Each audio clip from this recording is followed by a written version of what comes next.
Boa tarde a todas. Nós vamos começar dando continuidade aos nossos estudos clínicos. Hoje nós vamos estar com o pessoal do Serviço Materno-Infantil, que vão estar nos apresentando o estudo de número 147, que vai falar do distúrbio hipertensivo na gestação. Os nossos estudos têm contribuído muito, e principalmente na manutenção dos nossos sistemas, dos cadastros no sistema informatizado. Então, isso também já é uma tarefa que cada grupo, quando apresenta, é importante que dê a devolução através de um formulário que a gente conversa para alimentar o sistema e cada vez ele ficar mais completo e podendo atender às nossas necessidades. Gostaria de saber de quem é a plateia hoje, quem são os enfermeiros, que eu acho que hoje estão em maior número. Por favor, levante a mão. Ah, tá. Nós temos técnicos e auxiliares de enfermagem também? Muito bom. Residentes, alunos, alguns alunos também, professores. Tá bom. Então tá, nós estamos todos os segmentos representados e assim as gurias vão começar a fazer essa apresentação e depois no meio, como a gente vem fazendo de costume, a gente faz a discussão para que todos nós possamos trabalhar um pouquinho essa parte. Quem vai começar?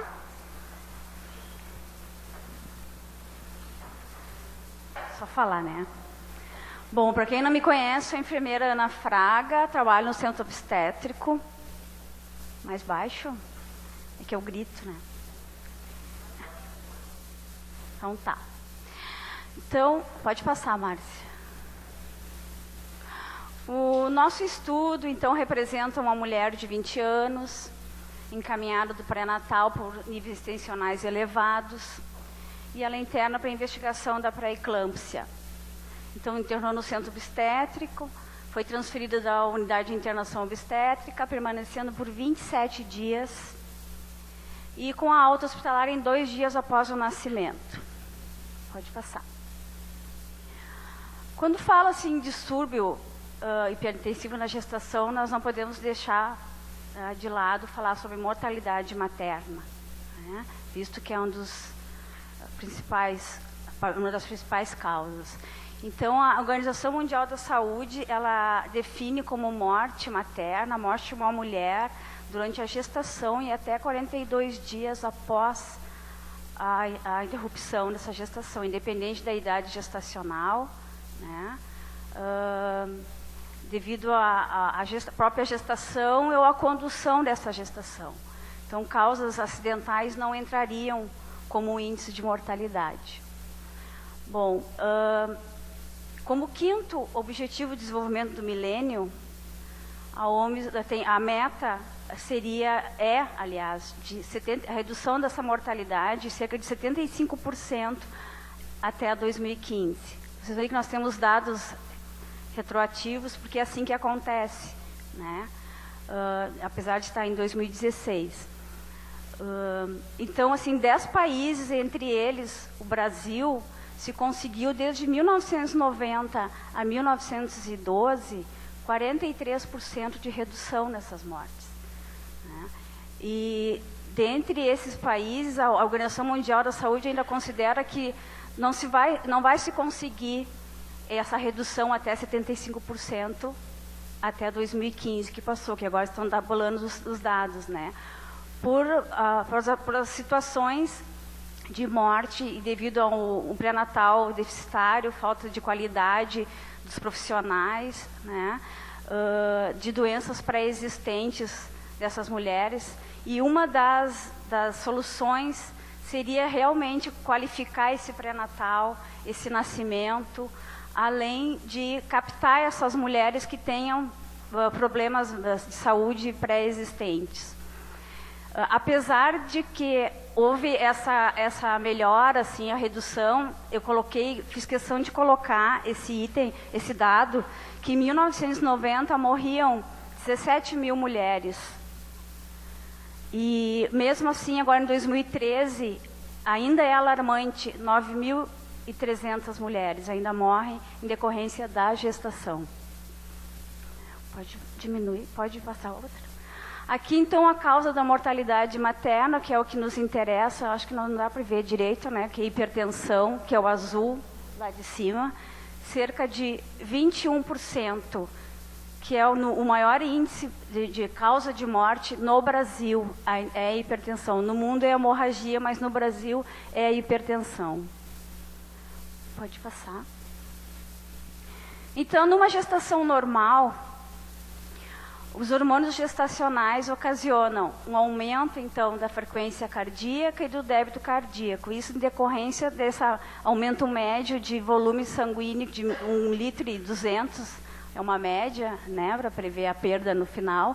Em decorrência disso, há uma redução da resistência vascular periférica, onde, nessa gestação normal, se espera que no primeiro trimestre há uma redução na pressão arterial, e a partir do segundo até o final da gestação, a elevação dessa pressão a valores prévios da gestação, né? Então, isso é normalmente o que acontece. Então, lá nas artérias espiraladas uterinas, por decorrência da invasão trofoblástica, há uma redução da capacidade de contração dessas artérias, que é uma alteração fisiológica para comportar toda essa modificação que a gestação acarreta.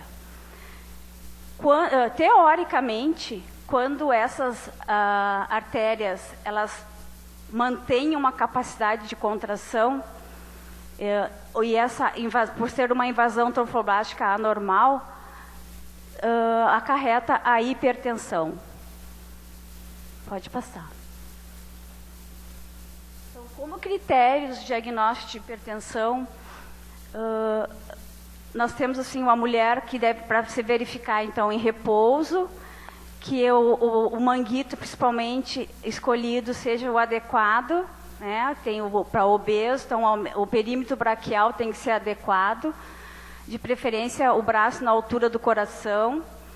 E na gestante, interessante colocar sempre o cúbito lateral esquerdo, né? E média de 2 aferições em intervalo de 6 horas e no máximo de 2 semanas, onde a sistólica esteja igual ou maior a 140 e diastólica igual ou maior a 90. Lógico que na gestante devemos comparar os dados prévios também, que nem sempre a paciente hipotensa, normalmente ela é 90 por 60, é importante também esse aumento na sistólica de 30 e diastólica de 15. Isso significa que ela também está hipertensa. Então, iniciar um pré-natal antecipado e se conhecer essa mulher é bem importante também. E edema e aumento de peso. Aqui eu coloquei como sinal de alerta, mas para hipertensão ele é importante, mas na pré-eclâmpsia não, ele é só alerta, né? Aqui seria até quase o diagnóstico. Esse é hipertensão, fora a gestação, tá? Pode passar. A classificação, então, de doenças hipertensivas específicas da gestação, existem algumas etiologias que supõem etiologia, né? Tipo a predisposição genética, uma alteração vascular, até mesmo uma imunidade contra o feto, a placenta e a mãe, né? Mas são todas teorias. Cada um, lógico, puxa para o seu lado, né? E principalmente o genético, quando já teve causa de pré-eclâmpsia na gestação, ou também a raça negra, né? Tem predisposição, alteração renal. E também fala da imunidade, quando fala que é a rejeição daquele feto, aquele marido, né? Acho que já ouviram falar sobre isso. Que mulheres que fazem não estão, né, que fazem uma autoimunidade contra o sêmen.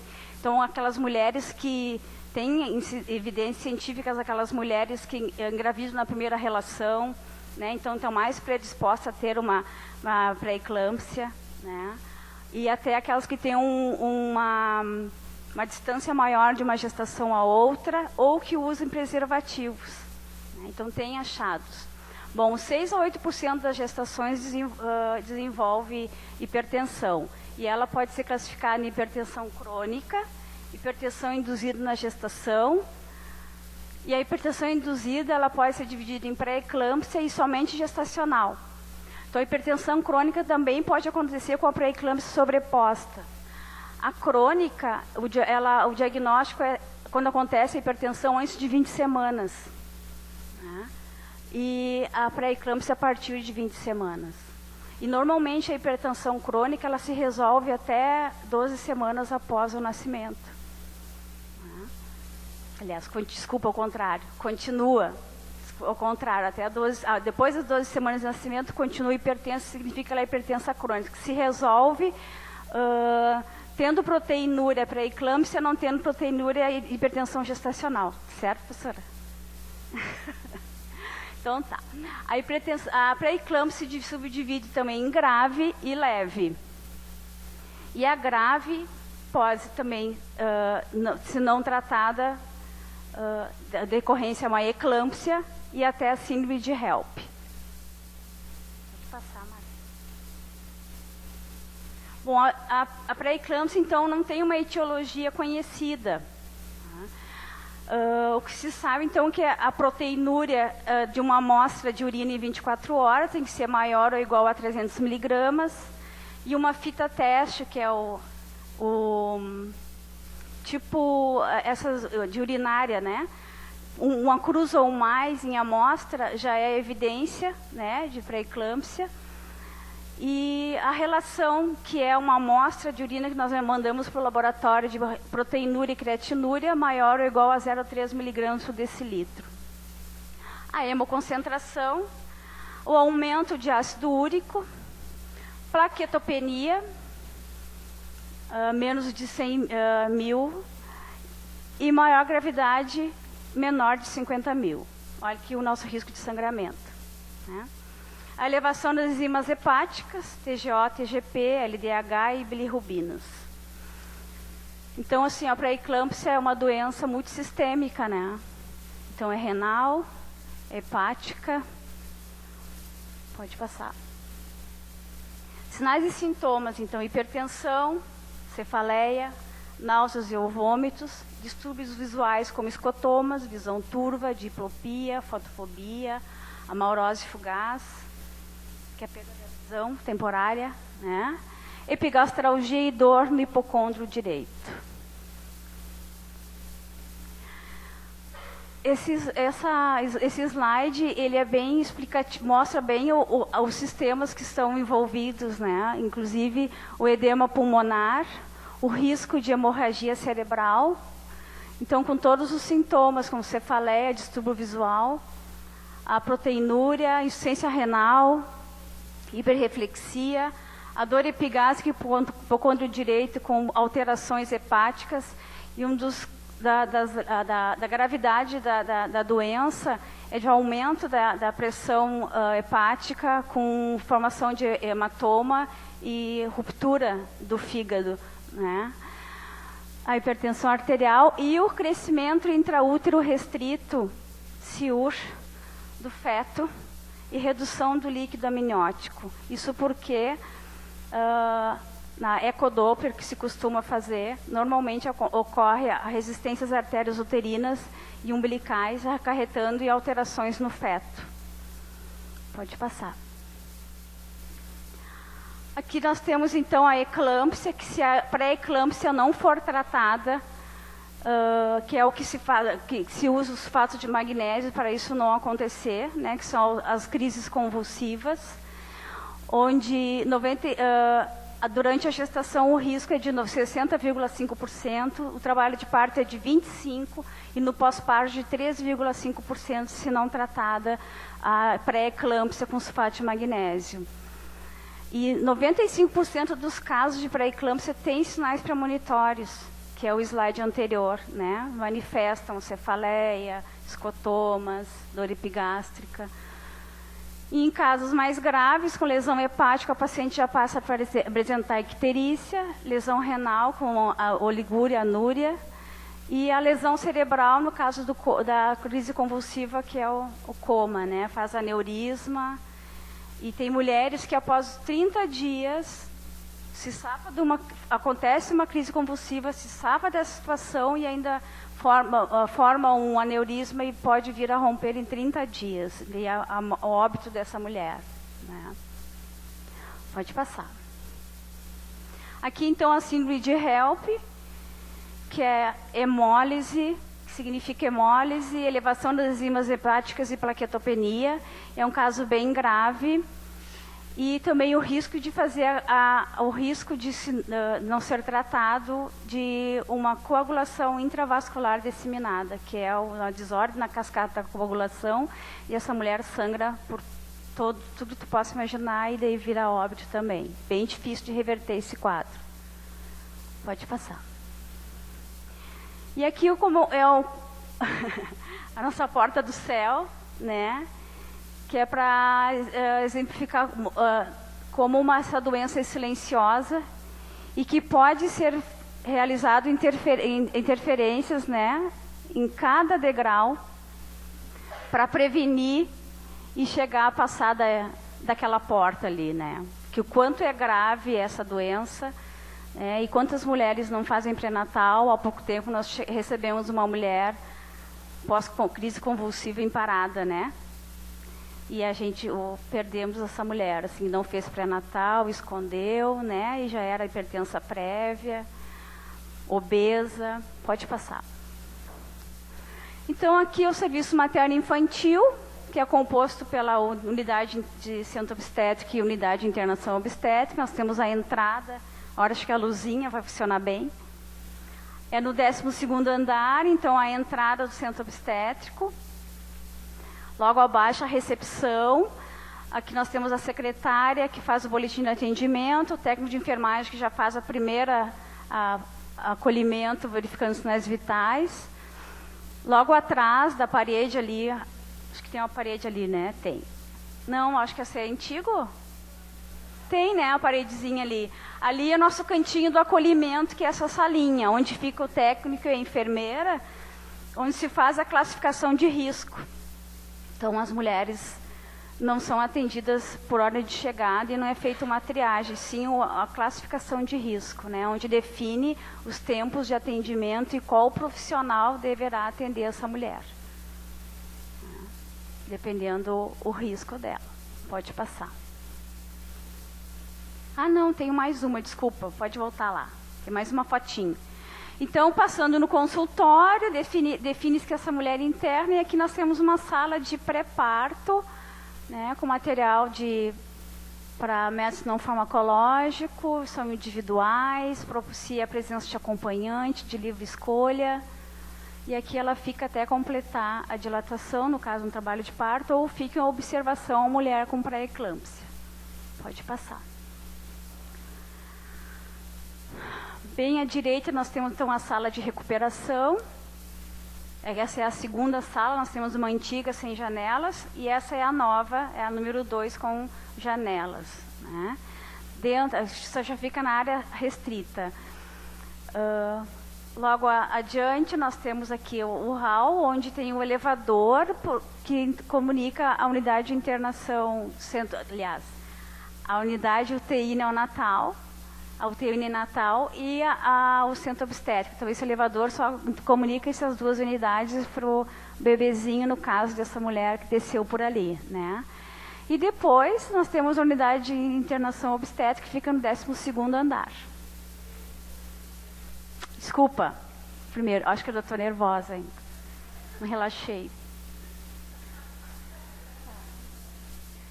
Então, agora na amnésia, nossa paciente, então, de 20 anos, casada, do lar, ensino fundamental incompleto, evangélica. Ela mora em Guaíba, e Guaíba a gente sabe que não tem, né, o hospital, eles vêm todos para Porto Alegre. Então, tem um filho de 3 anos, mora com o esposo, não tem alergia e veio acompanhada da mãe. Então, o motivo da internação foi para rastrear a pré-eclâmpsia. Encaminharam por níveis tensionais elevados. Na chegada, no acolhimento, ela estava com 150 por 95. A amostra de urina, que é coletada já no consultório, deu 4 cruzes de proteinúria. Lembram lá que falei que uma ou mais, né? Já começa o diagnóstico. Percebi a movimentação fetal, não usava medicamentos, a alergia está de novo ali, sem doenças prévias ou cirurgia, mãe hipertensa, olha a genética, né? E o pai rígido. Desconhecia totalmente o seu problema de saúde. Pode passar. No momento negava a dor, os desconfortos. Há uma semana, no final da tarde, em dias aleatórios, tem apresentado cefaleia frontal e pulsante, bem característico da hipertensão, né? Obesa, então sobrepeso, 91,5 kg, uma altura de 1,61 m. Não tinha alterações alimentares nem hídricas, não fazia nenhuma dieta especial. Sem particularidades nas eliminações, pele íntegra, o Braden no centro obstétrico, então não se aplica. Pode passar. Condições de higiene adequada, deambulando. Morse, então, como é uma área de risco, área fechada e tem a presença de acompanhante, né? Então, era uma gesta 2, um parto. Esse parto, então, que aconteceu prematuro também, por uma bolsa rota. O nenê já pesou 2,2 kg no anterior, esse com 3 anos de idade. A gestação atual, então, 29 semanas, uma eco bem precoce, com 9 semanas e 5 dias.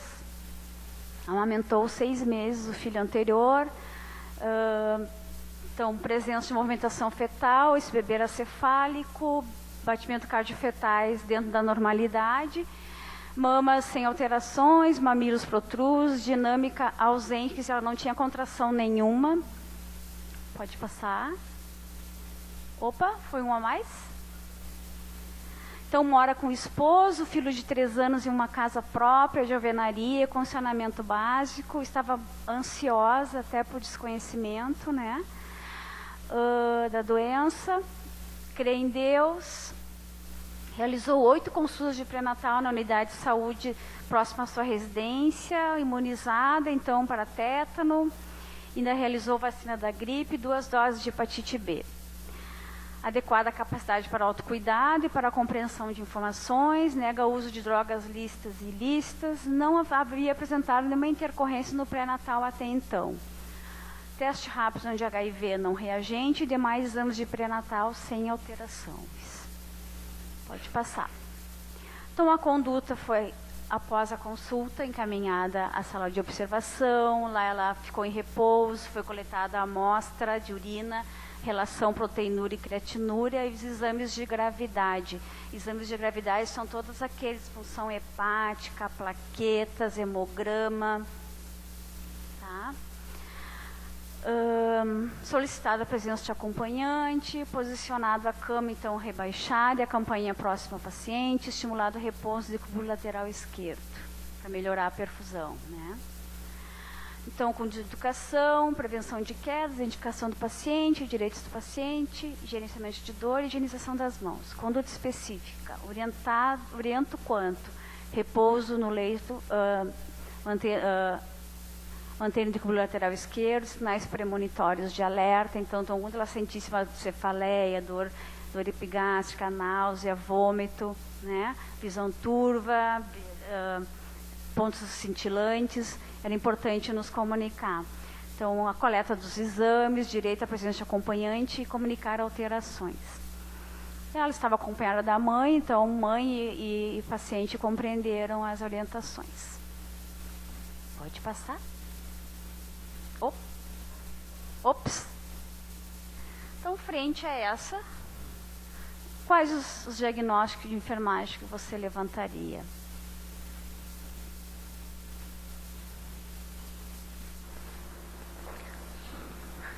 Bom, então agora começa a parte que todos os participantes também devem ativamente participar, né? E tentar ver se os dados que as gurias nos apresentaram aqui são evidências para que a gente possa estar levantando alguns diagnósticos. Pode passar o próximo, Marcia.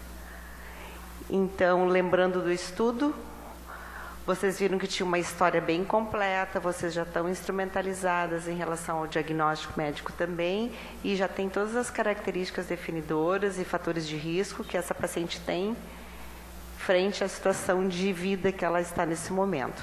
Então, frente a isso que está posto, que foi tirado da história, né? O que vocês podiam estar levantando em termos de diagnósticos de enfermagem, diagnósticos de risco, diagnósticos reais, com vocês?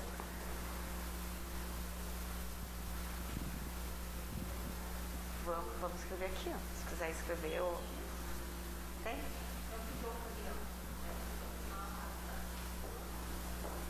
Sugestões? Dor? Alguém levantou?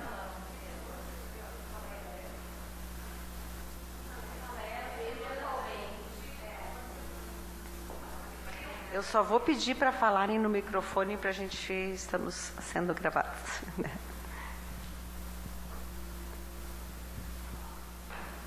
Ela referiu dor, Regina. Aí, quando ela refere dor, a gente medica e abre o diagnóstico também para dor, né? Um possível diagnóstico, acho. Acho não, é para abrir. Dor aguda, então. Isso. Né? Fica passando para quem está aqui.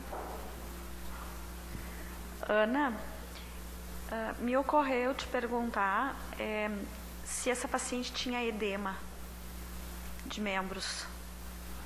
Não tem relatado, não tinha. Tá, obrigada. Até porque o edema não é antigamente tinha tríade, né? Hipertensão, edema e proteinúria.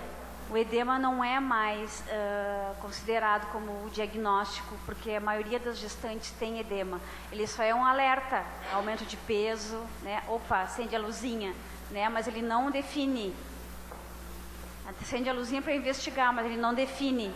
Então essa mulher não tinha.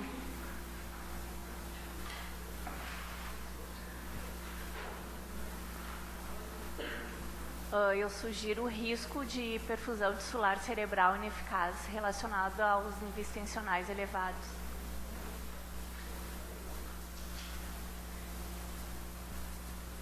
Quem mais? Vamos lá. Vamos arriscar também, né?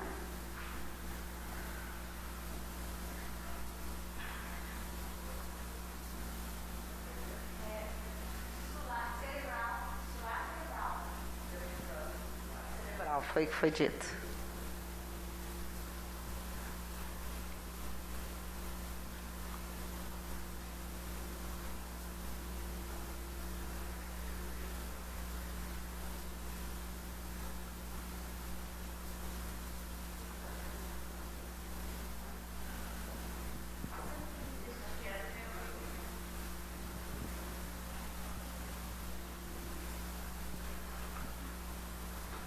Eu sugiro também risco de sangramento, porque é uma gestante, níveis tensionais elevados, pode romper a bolsa, sangrar.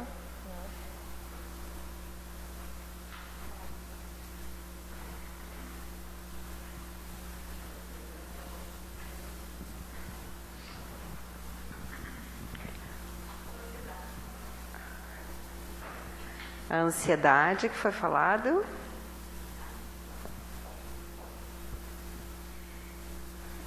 Eu vou sugerir volume de líquido excessivo, em função do aumento da TA e do sobrepeso também, o ganho de peso num curto período. E também não tem resultados de eletrólitos, mas a gente poderia pensar que daqui a pouco ela poderia apresentar algum desequilíbrio hidroeletrolítico também. Volume de líquido excessivo. É volume de líquido excessivo. Volume de líquido excessivo. É o nome dele. Aonde?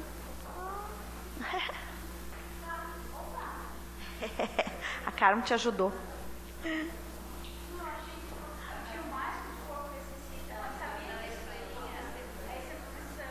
É. E ali, no risco de perfusão, por uma fala da Ana também, de que é uma doença sistêmica, a gente poderia pensar na questão da perfusão renal também, até porque tem sinais ali, né? Além da cerebral, a renal e a hepática também. Carmo, alguma coisa sobre nutrição desequilibrada, mais que o corpo necessite, talvez? Menos? Sobrepeso? Mais que o corpo necessita. Mais.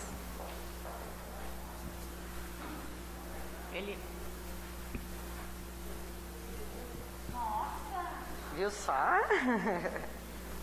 Não, acho que aqui a gente já tem várias coisas a se discutir. Betina, que mais? Eliminação urinária ali prejudicada, talvez algum fator relacionado à proteinúria. Vamos lá, vamos botar. Hepática. Nutrição desequilibrada.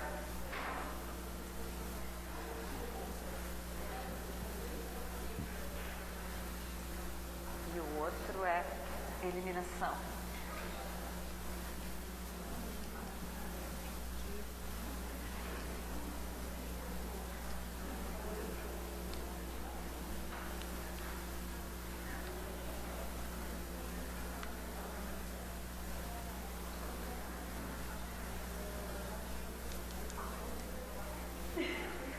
Bom, então agora eu acho que a gente já trouxe bastante material aqui para discussão e as gurias vão primeiramente então mostrar o que elas abriram em termos de diagnóstico no sistema do hospital e depois a gente faz uma outra discussão. Pode. Bom, meu nome é Márcia, eu sou enfermeira da assistencial da Unidade de Internação Obstétrica e faço parte da COP também. O diagnóstico de enfermagem que a INTE escolhe, que tem no sistema hoje, é alteração da perfusão tissular relacionada à alteração placentária, que é isso que o sistema nos oferece atualmente para a nossa área obstétrica, tá? O que é esse diagnóstico? É o estado em que o indivíduo apresenta uma diminuição na nutrição e oxigenação celular consequente ao déficit no suprimento sanguíneo capilar, baseado no tudo que a Ana Fraga já falou da pré-eclâmpsia, né? E outro diagnóstico que a gente levantou foi a ansiedade relacionada à ameaça ou mudança no estado de saúde, visto que a paciente é um nenê prematuro, ela ficou vários dias internada, sem saber, assim, no primeiro dia, o que ia acontecer com ela. 27 dias de internação no hospital gera bastante estresse, ela não está no ambiente dela, de casa, né? E sem saber o desfecho que ia acontecer, né? Então, o que é a ansiedade? É um vago incômodo, sentimento de desconforto ou temor, né, acompanhado por resposta autonômica, sentimento de apreensão causado pela antecipação do perigo, né, que é o desfecho que ela não sabia o que ia acontecer, né. Apesar dela, em alguns momentos ela ficava tranquila, outros ela ficava mais ansiosa, né. Essa aqui é a nossa prescrição de enfermagem que a gente faz. Desde o centro obstétrico, essa paciente já vem prescrita, né? As gurias, quando elas admitem a paciente, elas fazem a anamnese, a evolução e a prescrição de enfermagem já sai pronta dali. O processo todo já vem pronto para nós lá na unidade de internação obstétrica e a gente vai fazendo a manutenção conforme a paciente vai evoluindo. Assim, ó, só para fazer um comentário, mais um minutinho aqui, para o pessoal, volta o slide dos dois diagnósticos que foram levantados na prática clínica, né? Então, foi a alteração da perfusão tissular e a ansiedade. E aqui estão os diagnósticos que a plateia levantou. Eu acho sempre importante a gente poder fazer um paralelo entre o que nós, com as características definidoras, fatores de risco, conseguimos levantar, não vendo o paciente, mas tendo uma história bem contada.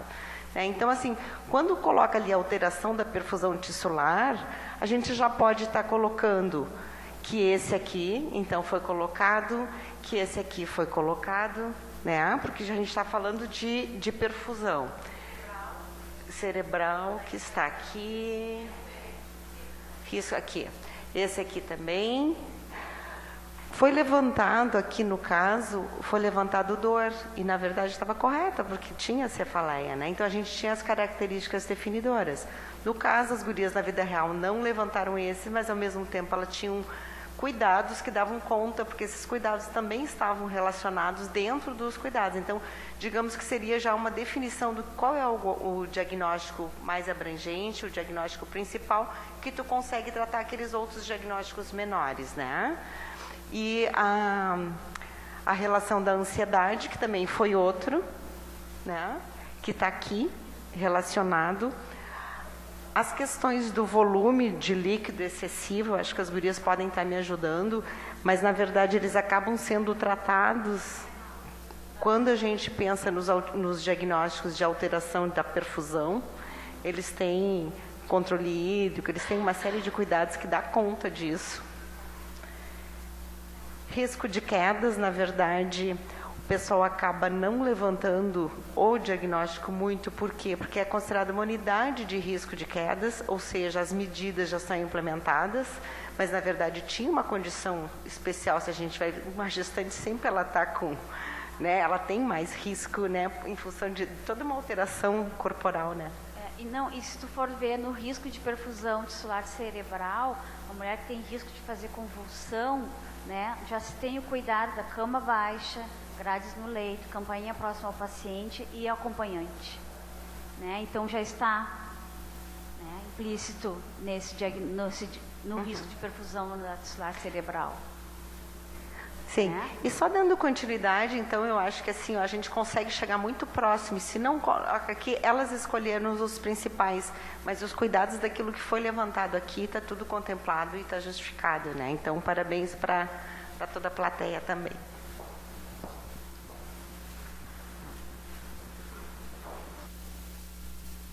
Bom, a gente teve um longo trabalho, 2 meses, fazendo esse trabalho, eu e a Ana e a Carmo, tá? E a gente foi procurar esse diagnóstico se tinha bibliografia. E a gente chegou da onde que ele tinha vindo, desde da implementação do sistema aqui no hospital, como é que ele tinha surgido. E aí a gente analisou, concluiu que essa alteração da perfusão tissular tinha vindo da Benedetti Bubi, né? Que é o estado que o indivíduo apresenta uma diminuição da nutrição, oxigenação celular consequente do déficit do suprimento do sanguíneo capilar. Ele está na Wanda Horta, no grupo da psicobiológica, na regulação vascular, no subgrupo, e na Nanda, naquela época a gente não existia, tá? A gente baseou mais pela BUB quando iniciou esse processo aqui no hospital, pela Grasta Crossetti, tá? E mais a Capri Benito que embasava também a gente nisso aí. Depois a Nanda veio com a perfusão tissular ineficaz, que é diminuição na oxigenação, resultado da incapacidade e nutrir os tecidos no nível capilar. Está na Nanda na atividade repouso e na resposta cardiovasculares pulmonares, que isso em 2007 e 2008.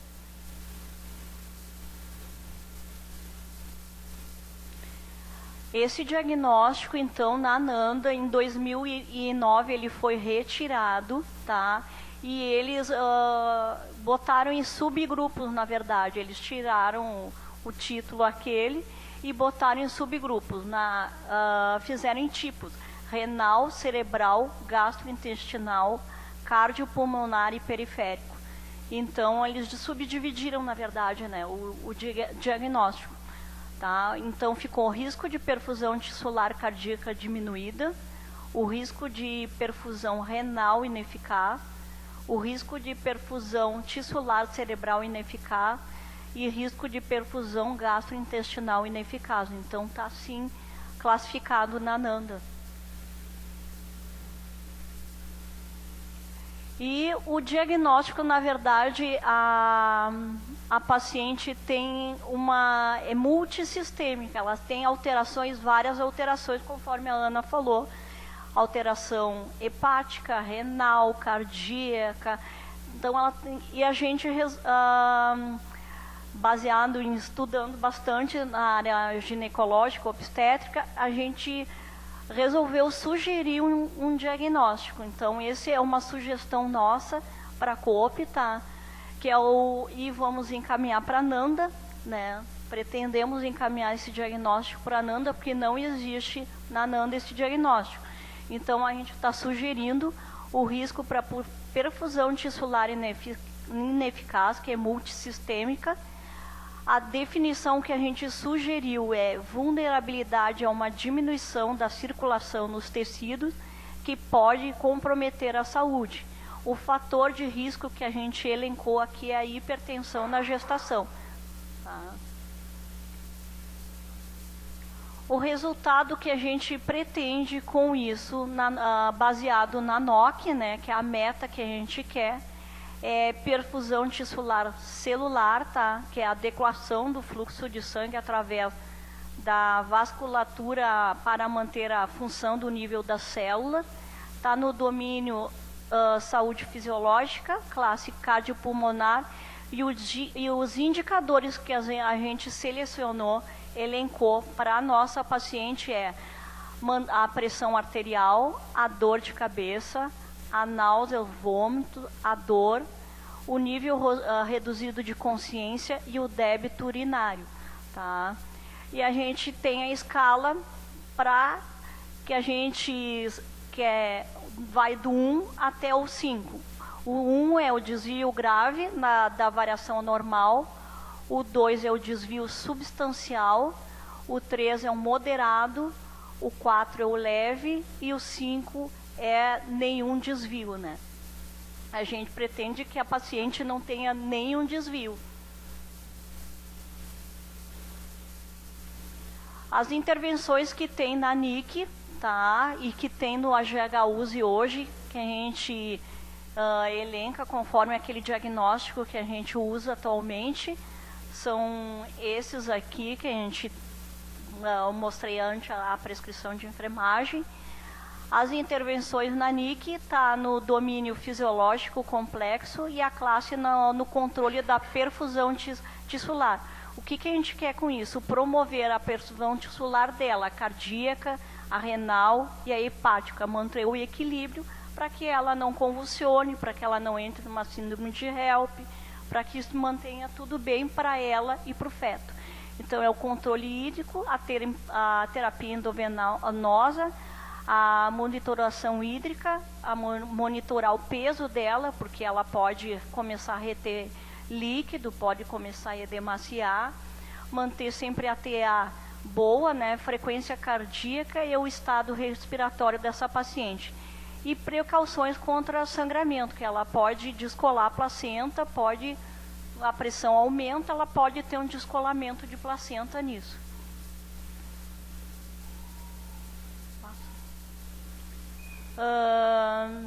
Aqui a continuação, né? E também a gente quer uma boa perfusão cerebral para essa paciente, para ela não convulsionar, tá?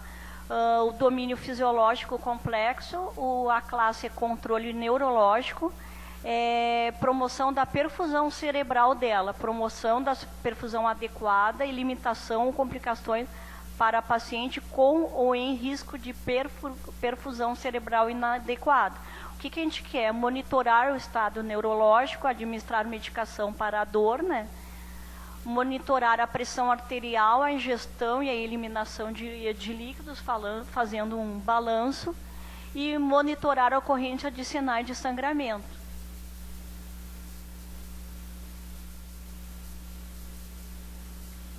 Bom, aqui mostra o quadro, mostra os indicadores que a gente elencou, a pressão arterial, a dor de cabeça, vômitos, a dor, o nível reduzido de consciência e o débito de urina. Como a paciente chegou no CO e a meta da gente. A meta é conforme aquela escala da NOC, né?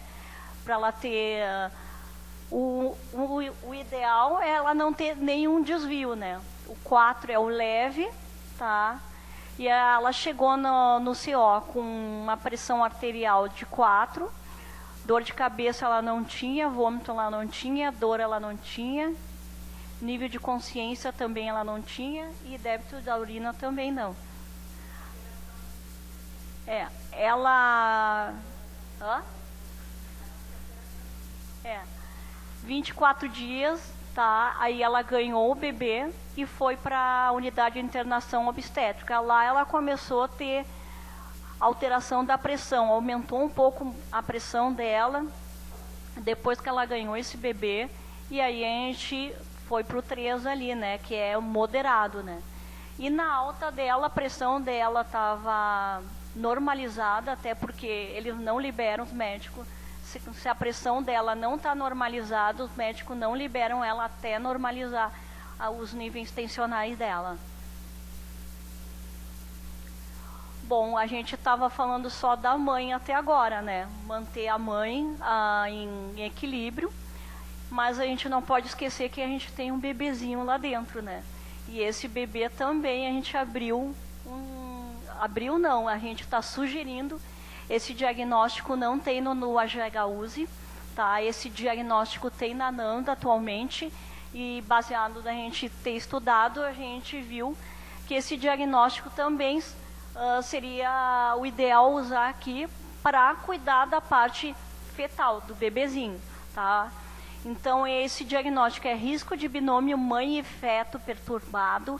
O que é esse diagnóstico? É vulnerabilidade à ruptura do binômio simbiótico mãe e feto em consequência de comorbidades, que é o caso da nossa paciente que tem pré-eclâmpsia, hipertensão prévia, ou condições relacionadas à gestação e que pode comprometer a saúde do feto. Bem o que a gente viu nessa paciente, nessa gestante. Fatores de risco que tem na NANDA: abuso de substâncias, alteração no metabolismo da glicose, cuidado pré-natal inadequado, fluxo sanguíneo comprometido, complicações da gestação, presença de abuso, o regime de tratamento e ameaça de agente biológico.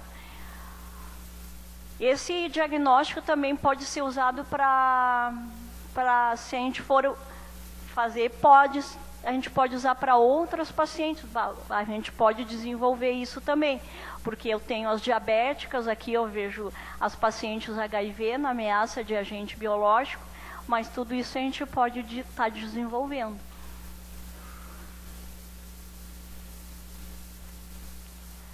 Então, esse diagnóstico é risco de binômio mãe e feto perturbado, onde ele se encontra no grupo psicobiológico. Ele pode estar tanto na regulação vascular, como no crescimento celular desse bebê, porque esse nenê tem um crescimento restrito, com o aumento dos níveis tensionais, ele não cresce, as artérias uterinas criam resistência, e esse nenê começa a ter, o crescimento dele começa a ficar restrito. Na NANDA, o domínio dele é na sexualidade e a classe é na reprodução. Os resultados selecionados e a definição. A definição do estado do feto no pré-parto é alcance, em que os sinais fetais estão dentro dos limites normais da concepção até o começo do trabalho de parto.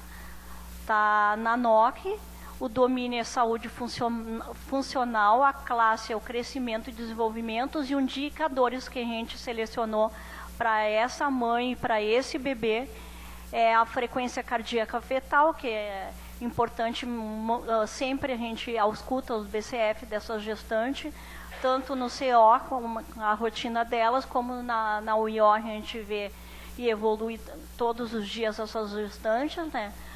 a variabilidade da monitoração eletrônica, né, que lá no CO as gurias põem um MAP e ficam vendo a variação dos BCF, se eles começam a baixar ou não, né? E a frequência dos movimentos fetais. O nenê que se mexe é o nenê que está bem. Tá? O nenê que começa a ficar muito paradinho, que a frequência não fica bem, é um nenê que está entrando em sofrimento. Então, o que a gente quer nessa escala? Desvio grave, é o número 1. Falta 1. Desvio substancial, desvio moderado, desvio leve e nenhum desvio. O que a gente pretende? Número 4 e número 5, que esse nenê não tenha nenhum desvio na frequência cardíaca, nos movimentos fetais, ou um desvio leve. Bom, conforme a NIC, tá, os cuidados para que as atividades para a gente cuidar bem dessa mãe e desse bebê, tá no domínio família, que é nos cuidados no nascimento dos filhos, na reanimação cardiopulmonar feto, que é na admissão de medidas de emergência para melhorar a perfusão placentária dela. Como é que a gente faz isso? Monitorando os sinais vitais da mãe e do bebê, usando a ausculta e a palpação, para ver se ela está com dinâmica, para ver se esse nenê está se mexendo bem, para ver se essa frequência cardíaca desse bebê está bem. Tá? Reposicionar a mãe para uma posição sempre em decúbito lateral esquerdo, para melhorar a vascularização e oxigenação dessa mãe, para a TA não elevar, e tranquilizar e acalmar a mãe e a pessoa que está dando suporte para essa mãe.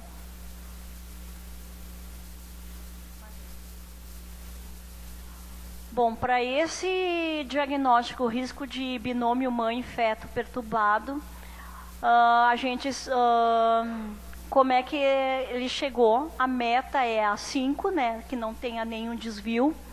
Como é que a frequência cardíaca, variabilidade da monitoração eletrônica, frequência dos movimentos fetais, como é que chegou no CO 5 e se manteve desde a hora que ela entrou até a hora do parto, manteve-se sempre 5, não teve nenhum desvio, esse nenê nasceu bem.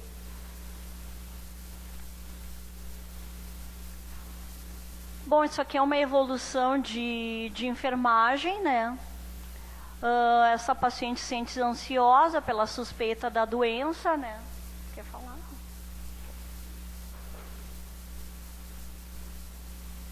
Então, no dia da internação, que foi 20/5, logo depois da admissão no centro obstétrico, ela foi transferida para a unidade de internação. E naquele momento ela sentia-se ansiosa pela suspeita da doença, não tinha sinais premonitórios, contrações ou perdas, e percebia uma movimentação fetal. Então a TA era 150/95, dinâmica ausente, BCF dentro da normalidade, não tinha perdas vaginais, já havia iniciado o uso de metildopa, que ela não utilizava antes, né? E foi mantido um acesso venoso periférico salinizado. Estava em repouso de glúteo lateral esquerdo, porque já havia sido orientada, e acompanhada daí, então, já pelo esposo. Né? Os dois diagnósticos, então, na verdade, na nota de internação, o diagnóstico foi aquele anterior, né? Alteração da perfusão tisular relacionada à alteração placentária. Nós achamos melhor já colocar essa a nossa sugestão. Seria esses dois diagnósticos. Então, no momento foi encaminhada a amostra de urina, foi orientado os sinais premonitórios, repouso do glúteo lateral esquerdo, presença de acompanhante, comunicar alterações, manter grades no leito e acompanhar o alcance da paciente. Encaminha o paciente de maca para a unidade de internação obstétrica. Pode passar. Pode passar. Nesse dia 20/5, então, a proteinúria, aquela amostra que ela coletou, o resultado deu 5,6 miligramas por decilitro. Então, é bem alta, né? Apesar dos exames de gravidade estarem normais, TGO, TGP, plaquetas, hemograma, o único que estava assim, limítrofe ao ácido úrico de 6 miligramas por decilitro. A ecodoppler, que é uma ecografia para ver a resistência dos vasos na chegada da paciente, já apresentava um aumento da resistência às artérias uterinas. E o peso fetal estimado já estava em 1,18 kg, então num percentil entre 10 e 25. O bebê deveria estar com um percentil de 50. Então já vinha trazendo consequências essa pré-eclâmpsia para esse feto, né? Na semana subsequente, então, é feito perfil biofísico fetal, de movimentação fetal, quantidade de líquido, né? É feito periódico durante a internação. Entre o dia 25/5 a 8/6, tu vê que o aumento do peso foi muito pequeno, foi a 1,82 kg, já estava no percentil de 3,5%, né? E o líquido amniótico estava adequado, 11, né? O índice de líquido amniótico. Já a ecodoppler, além do aumento das resistências arteriais uterinas, havia um refluxo, a redução do fluxo umbilical e cerebral. Já estava próximo ao limite inferior da normalidade, mas sem centralização de fluxo cerebral. Isso é quando começa a reduzir muito, ter essa resistência maior, o cérebro já começa a ser preservado. Então, a centralização de fluxo é para isso, né? Para o bebê, a última coisa que vai é o cérebro, né? Então, não estava acontecendo isso ainda. Então, se foi prudente com a indução da maturação pulmonar entre o dia 7 e 8, então é feito corticoide, né, em 2 injeções a cada 24 horas para acelerar a maturação pulmonar do feto e já pensar em interrupção, visto que já estava trazendo consequências a esse feto. E é grande a mortalidade intraútero, né, em decorrência da pré-eclâmpsia, então é um cuidado muito assim, e é muito rápido, né. Pode passar o próximo. Bom, dia 13/6, essa paciente, na madrugada, começou a queixar-se de contrações e notou uma perda de líquido por volta de 6h30 da manhã. Movimentação fetal estava presente, mas também não tinha sinais premonitórios de pressão arterial alterada, nem, né? No caso, ela estava com a 130/78, uma dor score 3, porque ela já... falava, esqueci de colocar ali, mas as contrações, não é a contração, não era a cefaleia. A contração, ela relatava em score 3, uma dinâmica uterina, então, uma contração a cada 10 minutos, uma duração de 35 segundos. BCF é muito importante, logo se rompe bolsa, né, para ver se não há nenhuma alteração. Estava dentro da normalidade, movimentando-se. E foi constatada, então, o forro perineal com líquido amniótico claro. Nesse momento, ela é transferida para o centro obstétrico, foi comunicada à equipe médica, e ela é transferida para o centro obstétrico. Pode passar. Neste mesmo dia, então, as contrações continuaram, ela entrou em trabalho de parto. Já na sala de parto, ela referia a sensação de puxos expulsivos. Então, foi um parto vaginal, com períneo íntegro, às 8h36 da manhã, tu viu como foi rápido. Foi colocado ocitocina. Essa mulher, então, assim, não foi utilizado o sulfato de magnésio. Agora estão seguindo outros protocolos no centro obstétrico, que se ela não tem, exames de gravidade são normais e a pressão se mantém, não há necessidade de sulfato de magnésio, a não ser que tenha alguma dessas alterações. Daí se utiliza. Óbvio que a gente fica atenta, né? Porque ela pode, como eu falei para vocês, pode acontecer antes do trabalho de parto, no trabalho de parto e no pós-parto também pode agravar, fazer até uma convulsão, né? Ela pode começar a apresentar hipertensão e sinais premonitórios ali. É uma paciente que com certeza iria fazer uso do sulfato de magnésio, mas no caso essa não foi necessário, porque ela se manteve bem. Então, nasceu com 32 semanas e 13 dias, um feto prematuro, um homem pesando 1,90 kg, o apegar dele foi 6,7, então o trabalho de parto também foi bem cauteloso. Houve o clampeamento precoce do cordão umbilical e acompanhada do esposo, e os pais viram o bebê. Esse bebê, pelo próprio apigar, ele acabou indo para a UTI neonatal, por ser prematuro também, né? Foi transferido, então, com um CPAP 60%.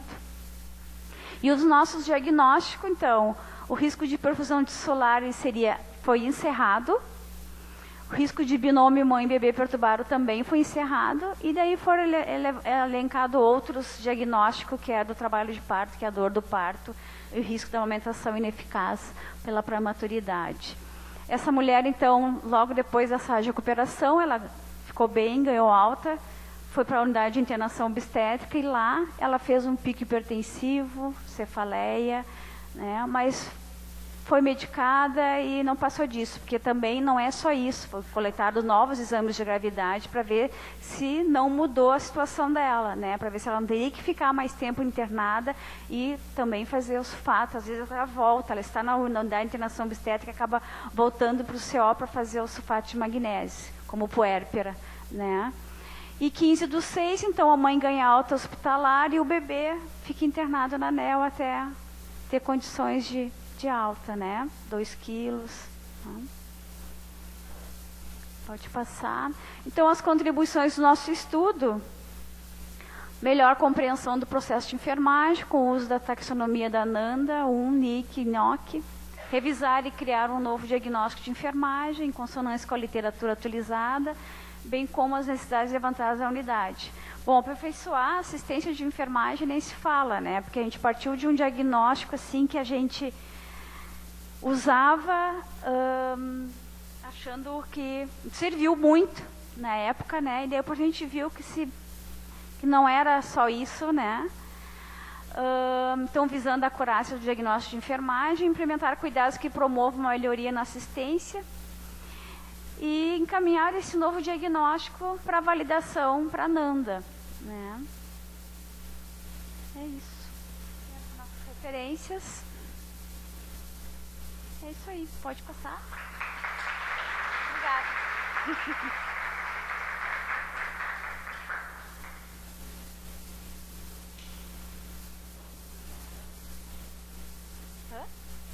Ai, até com refluxo. Depois dessa apresentação, que eu acho que ficou muito claro para todo mundo, tenho certeza que todo mundo aprendeu muito sobre o assunto e muito também sobre as taxonomias da enfermagem, os sistemas de classificação. E agora a gente abre então para perguntas, que também devem ser feitas no microfone, para que a gente possa estar gravando isso. Perguntas, sugestões, comentários.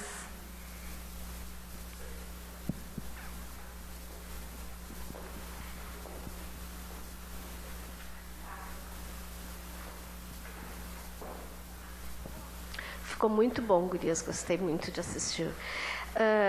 Eu tenho tenho que trazer aqui o que a gente está tentando trabalhar também lá no ambulatório, né? Que os diagnósticos acabam sendo um pouquinho diferentes, porque ela está em outra situação, né?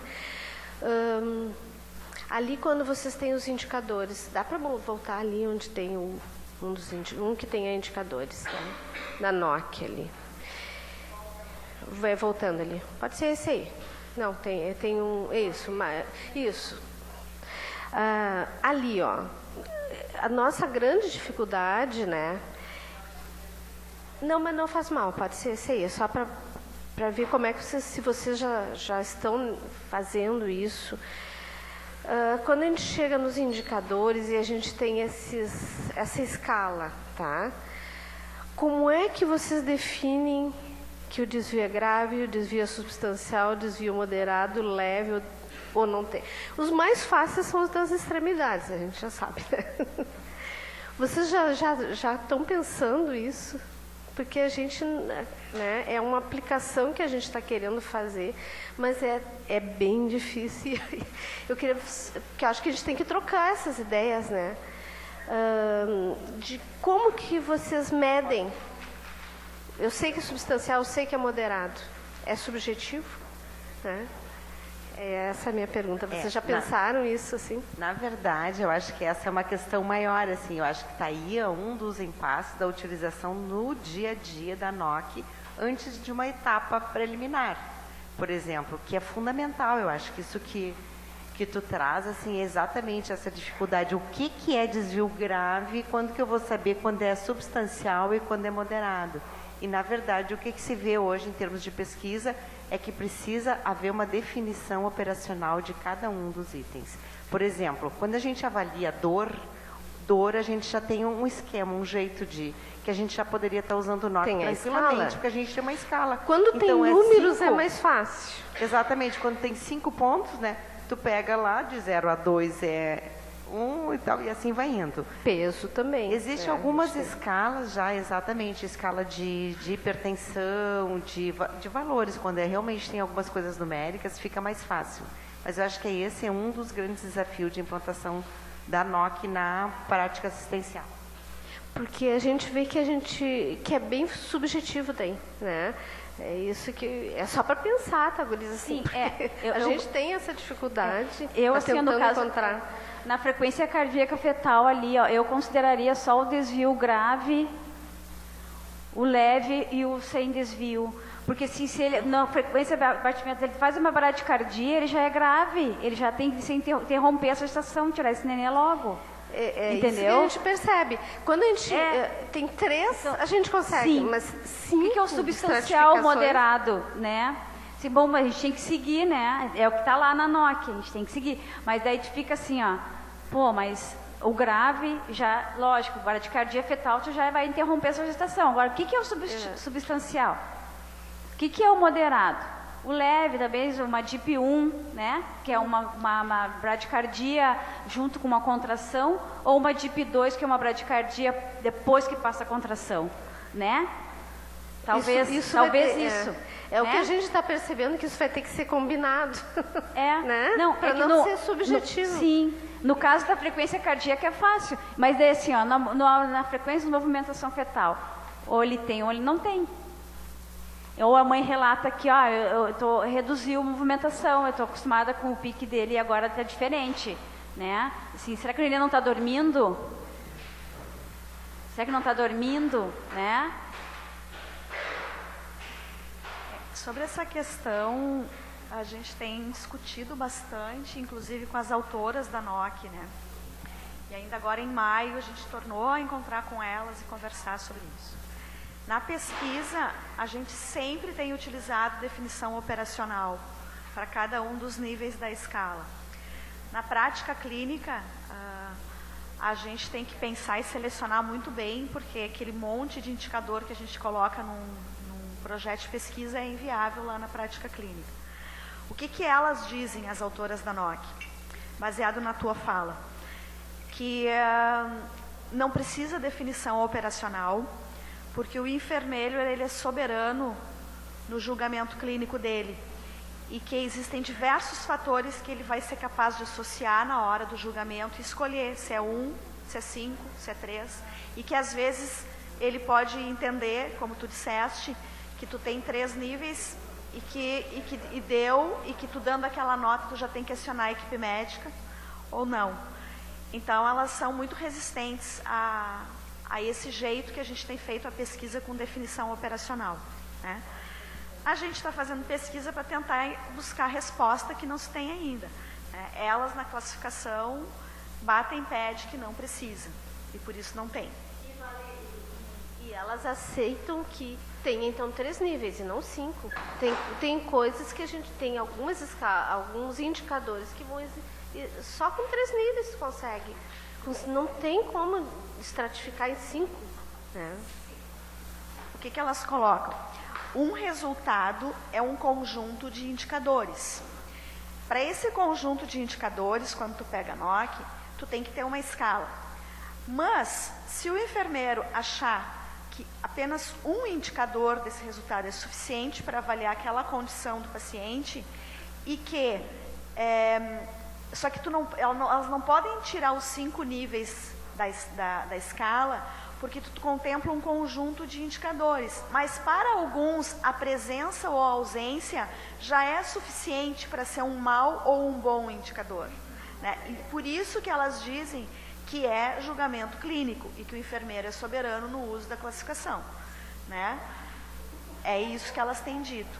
Agora, há que se ter um certo acordo na prática clínica, tipo um protocolo de uso para determinados indicadores. Então, isso sim, né? De qualquer maneira, precisa haver um acordo de equipe no uso desses indicadores. Então, se vai ser com 3 níveis, se vai ser um indicador ou 3 indicadores, de mais de um resultado ou de 3 resultados. Tem que haver uma seleção prévia, assim como a gente tem uma seleção prévia de diagnósticos no nosso sistema hoje, né? A gente vai ter que ter uma seleção prévia de resultados e de indicadores. É um protocolo, tá? A gente está buscando os caminhos para poder fazer isso da melhor maneira, né? Estudando isso e tentando se empoderar disso, tá? Eu vou aproveitar que eu estou com o microfone na mão. Eu queria fazer uma pergunta para as gurias assim, ó, que em termos, primeiro eu quero parabenizar, eu acho que o grupo da Materno sempre contribui muito com inovações para o nosso sistema e com desafios, até porque a Nanda, ela ainda tem poucos diagnósticos na área materno-infantil, né? Então vocês sempre são muito apropriadas, né? E eu agradeço por isso, né?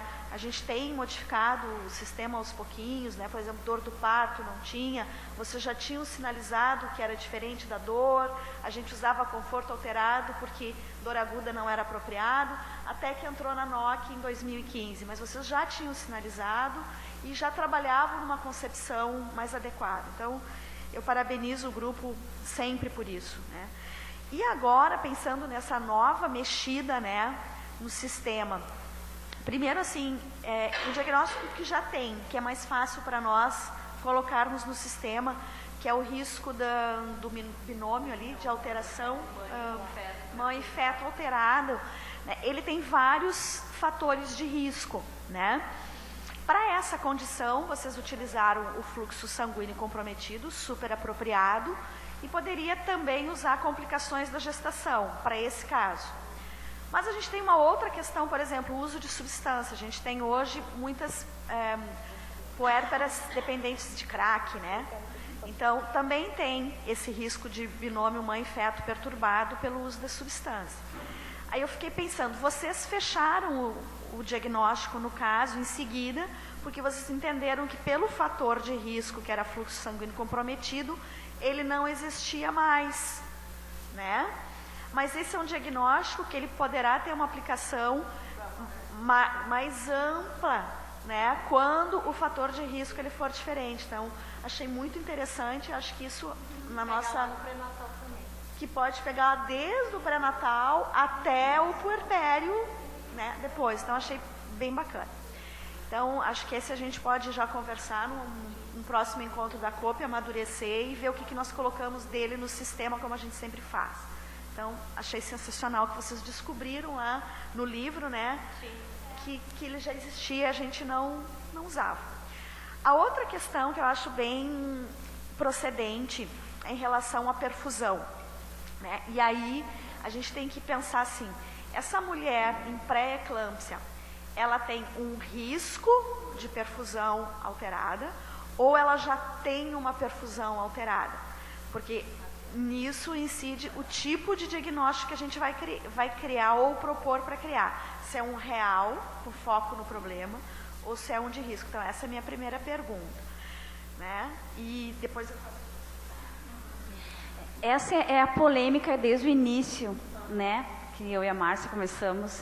Porque, assim, se ela parte de uma proteinúria e creatinúria alterada, ela já tem alteração renal. Então, não é risco. Ela já tem. Então, essa é a confusão que faz na nossa cabeça, né? Ela já parte, se ela já tem uma pré-eclâmpsia, já partiu com a proteinúria. Posso só fazer uma pergunta em cima disso? Quando nós temos que ver em que momento que vocês levantaram o diagnóstico. Vocês já sabiam que ela estava com a proteinúria alterada quando fizeram a anamnese dela? Sim. Ah, bom, daí é isso que tu disse. Porque se a gente ela ainda não tem exame, por exemplo, eu no ambulatório não tenho. Mas eu vejo que a pressão dela está alterada, está com sinais no ambulatório você não tem a encaminho. fita? Não tem fita? A fita? Mas eu encaminho, eu não faço, assim, ó, uma pressão alterada, eu já encaminho só. Sim, né? sim. Não vou perder tempo ali no ambulatório, eu não vou fazer esse diagnóstico, eu vou precisar que façam lá, então eu já encaminho, eu nem passo fita nem nada. Né? Então, daí, nesse momento, eu poderia dizer que tem um risco, porque eu estou vendo que a pressão dela está alterada, está com sinais premonitórios. Mas você já tinha o resultado do exame. Mas para ti é mais importante o risco do binômio.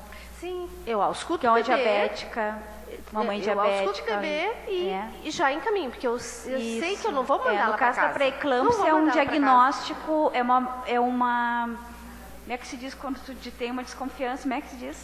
Suspeita, né? É uma hipótese, né? O ideal que tivesse lá na zona 6 uma fita para ver proteinúria. Mas no caso, a nossa paciente, quando ela passa já na consulta, ela já coleta uma amostra, tu já se previne, porque às vezes elas estão também uma redução na diurese, né? Então, se ela já se manifesta vontade de urinar, enquanto ela espera para passar no consultório, tu já dá o potinho, assim que a gente funciona. Ela já coleta, ela já entra com a amostra e eles já fazem ali no consultório a fita. E daí, a partir daí que ela vai para a sala de observação e eles coletam a amostra que vai para o laboratório para ver a relação proteinúria e creatinúria. Eles não estão mais utilizando a coleta de 24 horas, faz muito tempo, eles já estão dando o diagnóstico na relação. Teve uma ou outra há pouco tempo que pediram uma de 24 horas porque ficou na dúvida, né?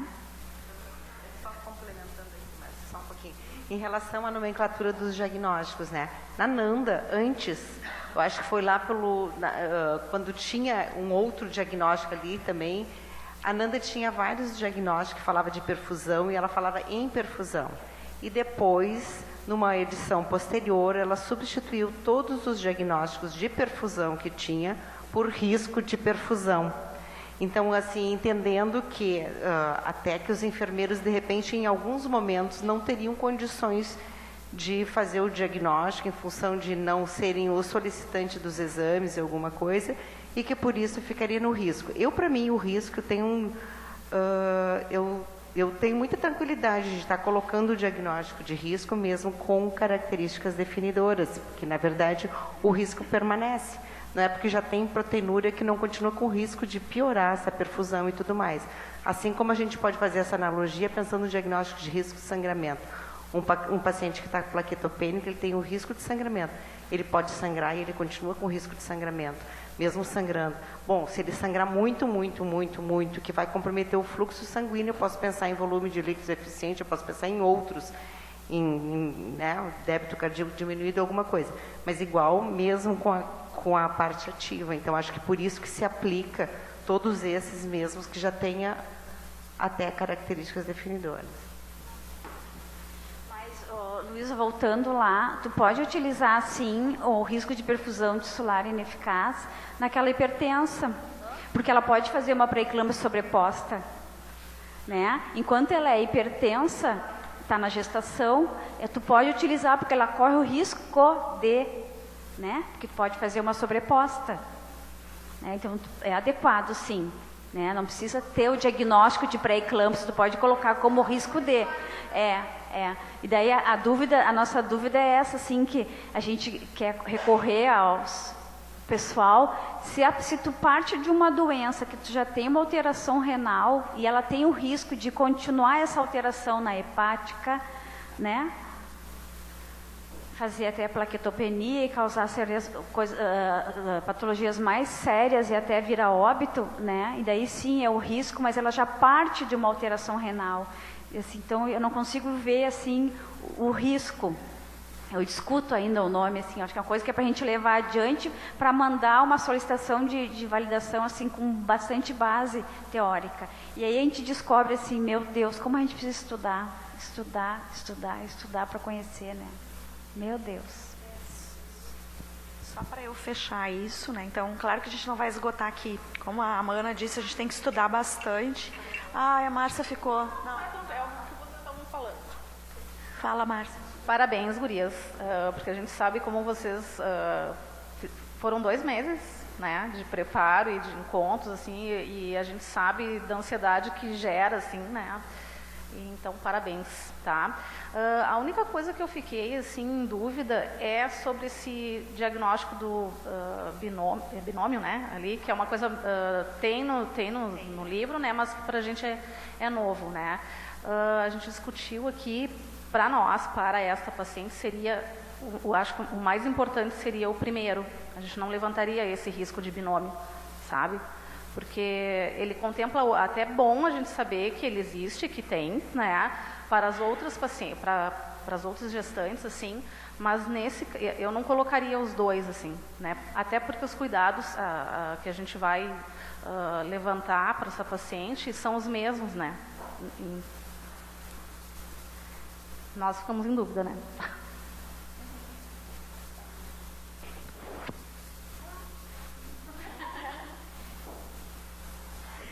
Vou concluir, então, que eu estava só finalizando aquele raciocínio do novo diagnóstico. Então, eu acho bem que a gente volta a conversar sobre isso, até porque quando a gente encaminha um diagnóstico para a Nanda, né, cada vez mais ele não pode ter tanta especificidade assim, ele não pode ser usado só para uma área. E eu fiquei pensando, porque em termos de cuidado de enfermagem, ele tem que abarcar um número maior. Mas se tu pensar num paciente séptico de terapia intensiva, ele também passa por uma condição fisiológica parecida em termos de risco de falência de múltiplos órgãos, né? E aonde tu vai ter também toda essa questão fisiológica comprometida. Então, essa é uma coisa que a gente tem que pensar na hora do encaminhamento. Bota lá a definição como vocês tinham pensado, para a gente ter mais chances de aceite. Então, mais fatores de risco. Então, vulnerabilidade é uma diminuição da circulação dos tecidos que pode comprometer a saúde. Perfeito como definição. Cabe para várias situações. Então, a gente só tem que ampliar a lista de fatores de risco. Então, assim, é um diagnóstico que não só olha a materna, mas tem que pegar quem é também expert na área de paciente crítico. E aí tem a professora Eneida também, tem uma bronca com isso na área da cardiologia em relação a esses diagnósticos. Ela até já encaminhou algumas coisas. Então, a gente pode fazer um pequeno grupo de estudo e ver para realmente tentar. Porque é difícil uma aprovação de novo diagnóstico, principalmente quando tem vários outros semelhantes. E, particularmente, eu acho muito ruim essa separação que eles fizeram por órgãos, né? É muito ruim. Então, a gente pode pedir uma renovação, uma renomeação, não é um novo diagnóstico, isso também é um outro jeito de como que a gente caminha.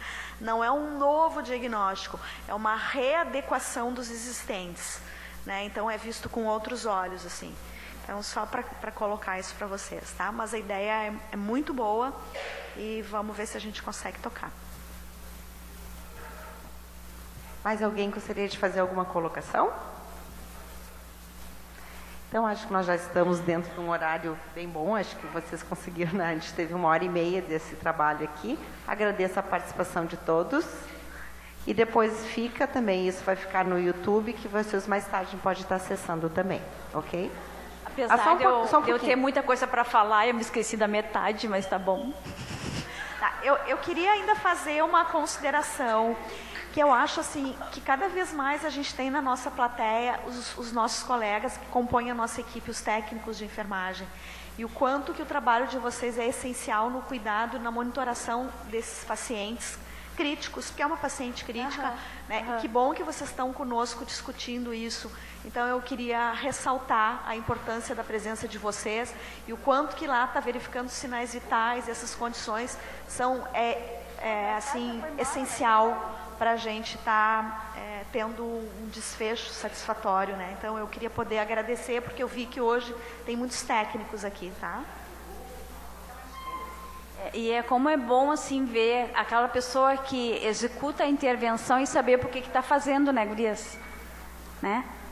Ver a importância que é, não é mesmo?